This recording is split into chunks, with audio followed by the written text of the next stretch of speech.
How to use Open Broadcaster. So this is a free recording and live streaming software. The first thing you want to do is go to obsproject.com. I almost said openbroadcaster.com, but anyway, obsproject.com.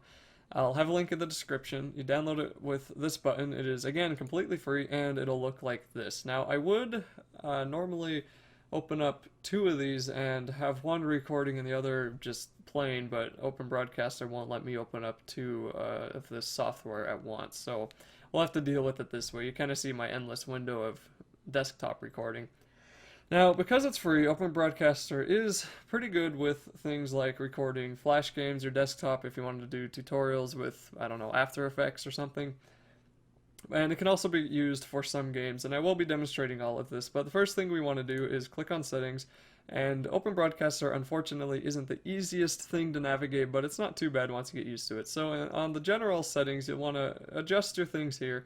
For your profile, you can set different profiles, so you can have one for live streaming and one for recording, but this is going to be a recording only guide, not a live streaming guide. So keep that in mind if you thought I was going to show you how to live stream. So when you set your profile, you can change your settings and then set a profile, and then you can switch between them when you want to use a different one.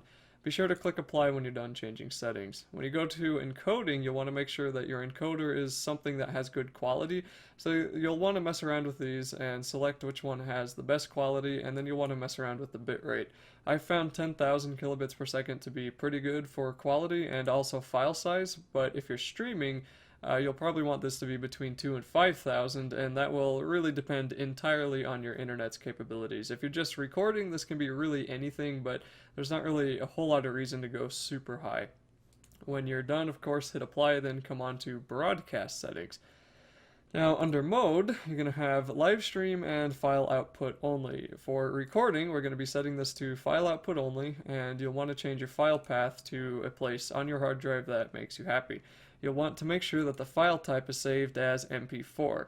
If you save it as FLV, you will be unable to edit it in most editing softwares after you're done recording it, and that kind of defeats the purpose of having a video that you want to edit. So make sure it's MP4, name it something, then hit save. Since I'm in the middle of a recording, if I were to hit one, it would just, if I were to name it something, it would just overwrite that one. So I'm not going to hit save, but name it something, hit save, and that is where your recording is going to go. Then click apply when you're ready. Now if you notice down here, if you're streaming or recording and you change settings, anything you do change won't be applied until you end that recording or stream and then restart it, so just keep that in mind. Now when we go to video, this is going to select your default video adapter. Usually it's your graphics card. If for some reason you have more than one graphics card, you can tell it which one you would rather it use. For the base resolution, you're going to want this to be the resolution of the monitor that you are recording, or you can just select a monitor. This one only applies if you have more than one monitor, and if you're not sure what the resolution of your monitor is, you can right-click anywhere on your desktop, go to Display Settings, click on Advanced, and this will tell you your resolution. If you do have more than one monitor and you're not sure which one is which, you can click Identify. A number should show up down here, and that number is the same number that will be used here, and you can just select whichever monitor you want to record. For your audio, let's make sure we save those. You'll want to choose your desktop audio device. Usually this is set to default, but sometimes that's not always correct, so just set it to the device that your speakers play out of. And for your microphone, set this to the microphone that you're using. If your microphone is unplugged, like you forgot to plug it in, you can plug in your microphone, then if you click refresh your audio devices, and it will allow you to select your microphone without having to restart Open Broadcaster. You can force your microphone into mono. I don't know why you would want to do that, but you can if you want to, I guess. Mono just makes it play out of one speaker, and that's really annoying, so don't check this. And then you can show only the connected devices, which I would recommend. And you can play around with these options if you feel like you need to change them, but I don't think I'm going to go too deeply into them. I would just leave them as default. Your hotkeys, I leave these as none because I don't need them, but if you want to have a hotkey to start your stream and then you want a hotkey to stop your stream, you can just click here and then type in something, and you can clear it if you want it gone. So for this, if I were just to push F, then when I hit OK, when I push the F key, then my stream will start. But you'll want that to be a button you don't push often, because if you're typing a lot and you're pushing F 15 times, you'll start your stream 15 times, and that does no good. Under the advanced settings, there's not really a whole lot you have to change here. And for these other three settings, there's also not a whole lot you have to change here. Now, the microphone noise gate is good to play around with. This is useful if you have a ton of background noise, but you can't afford a noise canceling microphone. So what this does is you can set a certain gate of sound where your microphone won't start picking up recordings until something loud enough like your voice gets heard. So for example, your voice probably has higher decibels than an air conditioner behind you, so if you set it to where it wouldn't record the air conditioner, but it'll start recording as soon as you start talking. This requires a lot of experimenting, and it's different for each setup, so you'll have to play around with this on your own. So when you have those settings changed, you'll notice that there are these two audio options here. Now this one's your microphone, and this one is your coming out of your speakers. You see me talking, my microphone is moving all over the place, and my speakers are dead silent because there's no sound coming out of them. But if I play some sound, there's some sound coming up. You'll want to do, again, a lot of testing to make sure you can figure out which levels are good.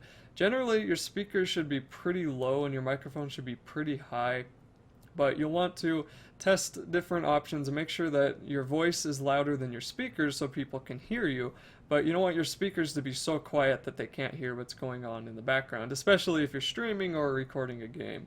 So when you're ready to get recordings going on, this is where the source menu comes up. So you need to right-click, add, and then click one of these depending on what you want. Generally, the only ones you're going to want to use are window capture, monitor capture, video capture device, or game capture. Video capture device is if you have a capture card, and this allows you to record an external camera or a console. So I'm not going to go over this in this video. I'll have a separate video for how to record consoles.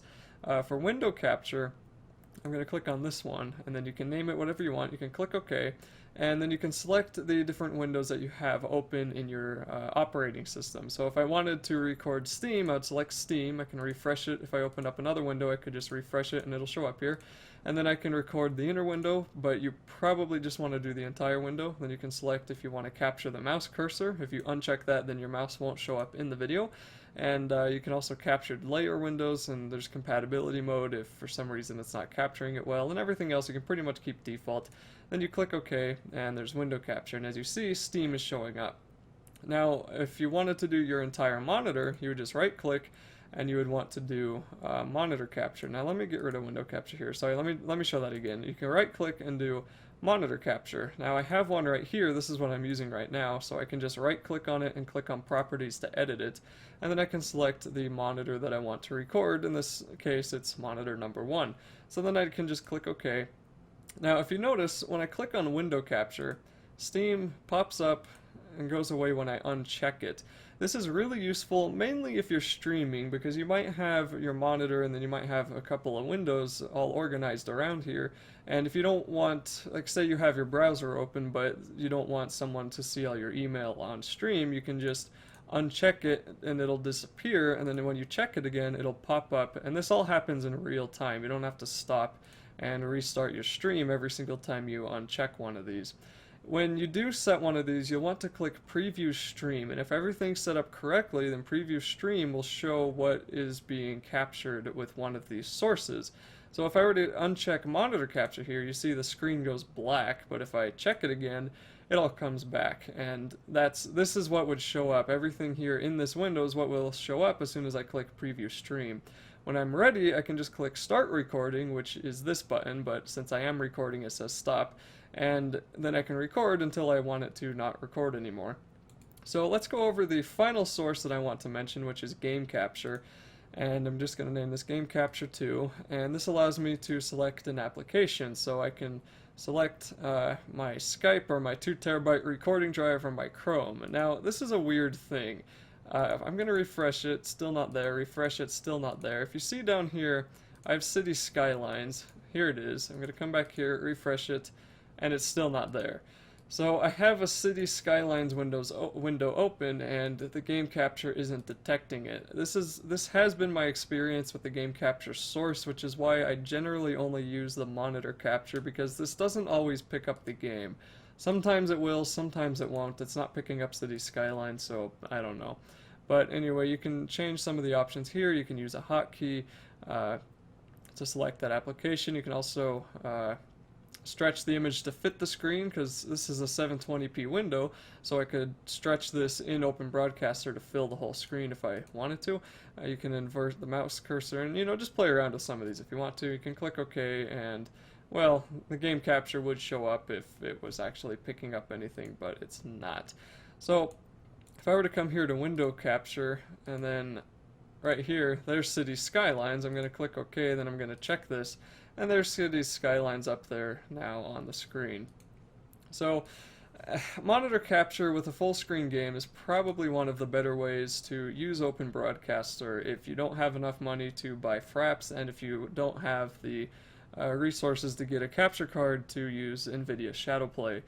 Fraps I still like better than Open Broadcaster when it comes to recording windowed games, but Open Broadcaster is good as a free option for other full screen games that you want to record, or specifically recording your desktop during tutorials. I don't think that the quality in Open Broadcaster is as good as Fraps, but that's to be expected from a free software. Now, the other thing about Open Broadcaster, it is open source, so there's a ton of free plugins and add-ons and all kinds of stuff you can do to it. And that would take way more than this 11-minute video that I did for the basics of just recording your desktop. And I would really just recommend using Open Broadcaster to record your desktop. So that is it for the basics. Thank you for watching this video.